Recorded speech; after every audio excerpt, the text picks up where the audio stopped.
Hi, my name is Josie Martinez, and today we're going to be reading The Lorax by Dr. Seuss. At the end of the town, where the grickle grass grows and the wind smells slow and sour when it blows, and no birds ever, excepting old crows, is the street of the lifted Lorax. And deep in the grickle grass, some people say, if you look deep enough, you can see today where the Lorax once stood, just as long as it could before somebody lifted the Lorax away. What was the Lorax, and why was it there? And why was it lifted and taken somewhere?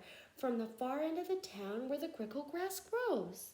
The old Onceler still lives here. Ask him, he knows.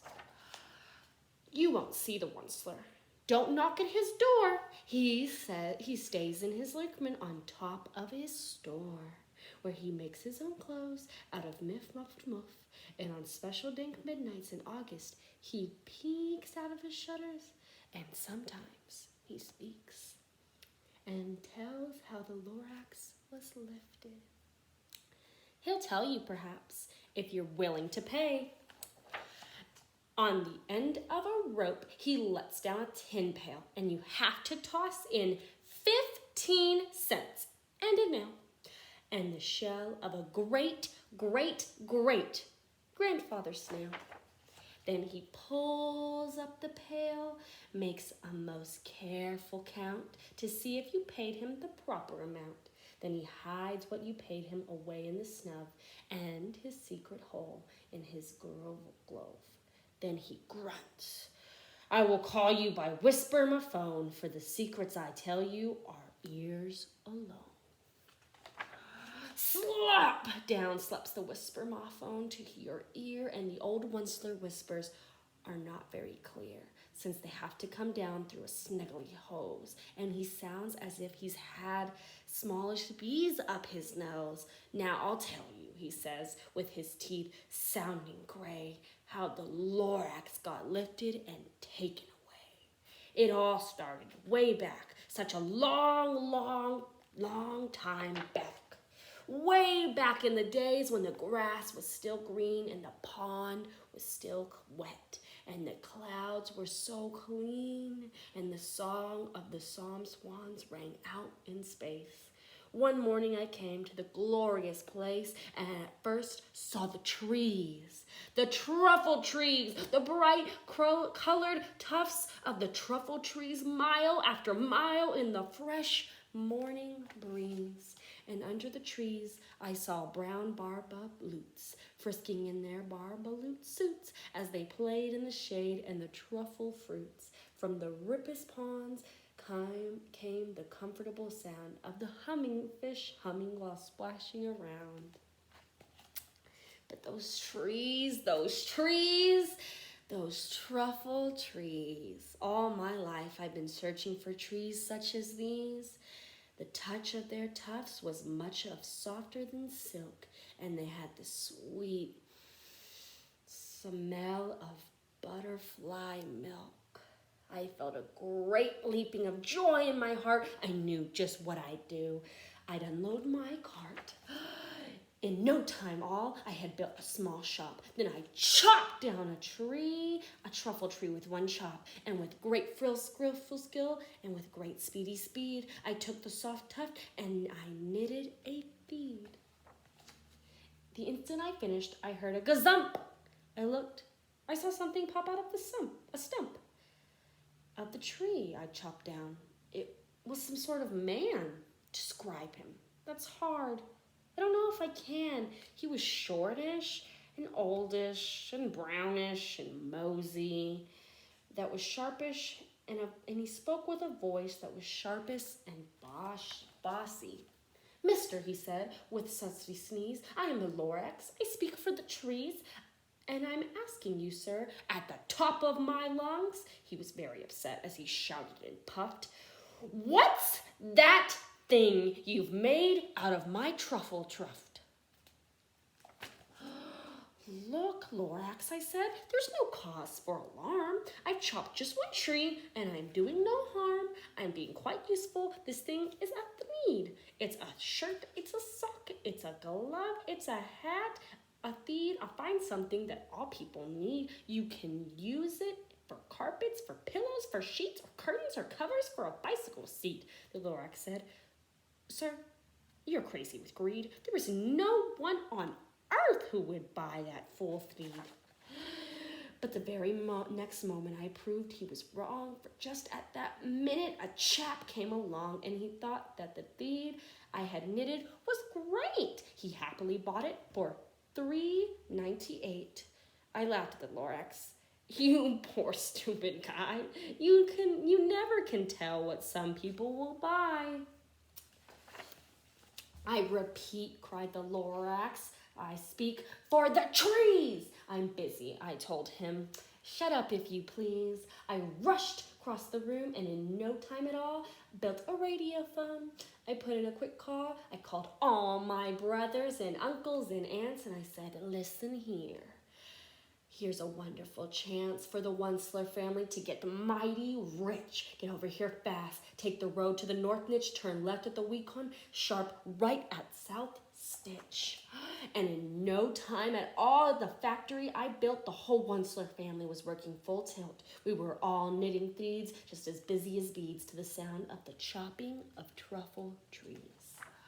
Then, oh baby, oh, how my business did grow. Now chopping one tree at a time was too slow, so I quickly invented my super axe hacker, which hacked off 4 truffle trees at one smacker. We were making the needs 4 times as fast before, and that Lorax, he didn't shop anymore.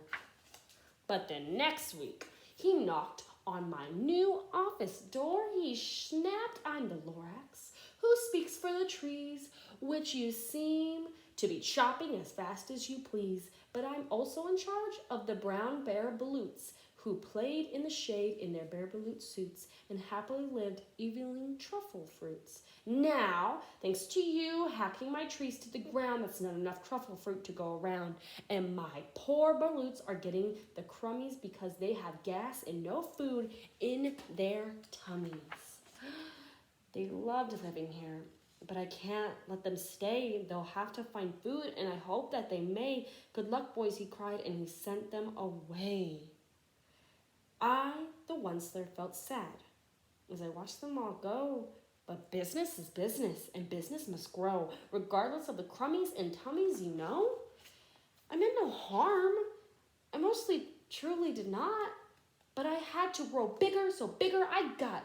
I biggered my factories, I biggered my roads, I biggered my wagons, I biggered the loads of the needs I shipped out. I was shipping them forth to the south, to the east, to the west, to the north. I went right on the biggering, selling more needs. And I biggered my money, which everyone needs. Then again, he came back. I was fixing some pipes when the old Knots Lorax came back with more gripes. I am the Lorax, he coughed and he whiffed, he sneezed and he snuffed, he snuggled, he sniffed. Onceler, he cried with a cuffled croak. Onceler, you're making such smognous smoke. My poor swans, why they can't sing a note. No one can sing who has smog in his throat. And so, said the Lorax, please pardon my cough. They cannot live here. So I'm sending them off. Where will they go? I don't hopefully know. They may have to fly for a month or a year to escape from the smog you've smogged around here. What's more, snapped the Lorax. His dander was up. Let me say a few words about Gumpity Gump. Your machine chugs on the day and night without stop, making glumpily glump and sloppily slop. And what do you do with this leftover goo? I'll show you, you dirty old Onceler man. You're glumping the pond where the humming fish hummed. No more can they hum, for all their gills are all gummed. So I'm sending them off. Oh, their future is dreary. They'll walk on their fins and get woefully weary in search of some water that isn't so smeary. And then I got mad. I got terribly mad. I yelled at the Lorax, now listen here, Dad. All you do is yap, and say bad, bad, bad, bad. Well, I have my rights, sir, and I'm telling you, I intend to go on doing just what I do. And for your information, you Lorax, I'm figuring on biggering and biggering and biggering and biggering.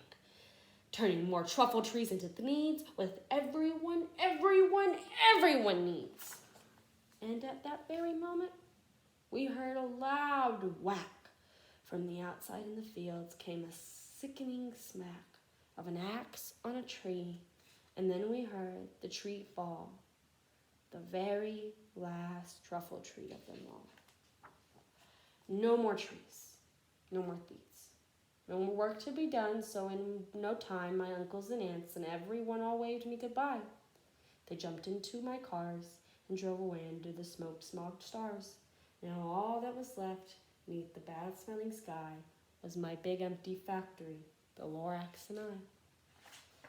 The Lorax said nothing, just gave me a glance, just gave me a very sad and backwards glance, as he lifted himself by the seat of his pants, and I'll never forget the grim look on his face when he insisted himself and took leave of the place through a hole in the smog without leaving a trace. And all that the Lorax left here in this mess was a small pile of rocks, which the one word, unless, whatever that meant, I couldn't guess. That was long ago, but each day since that day, I've sat here and worried away through the years while my buildings have fallen apart. I've worried about it with all my heart. But now, says the Onceler, now that you're here, the word of the Lorax seems perfectly clear. Unless someone like you cares a whole awful lot, nothing is going to get better. It's not. So, catch, calls the Onceler. He lets something fall. It's a truffle seed. It's the last one of them all. You're in charge of the last of the truffle seeds, and the truffle trees are what everyone needs. Plant a new truffle tree, a truffle. Treat it with care, give it clean water, and feed it fresh air. Grow a forest, protect it from axes that hack, then the Lorax and all of his friends may come back. The end.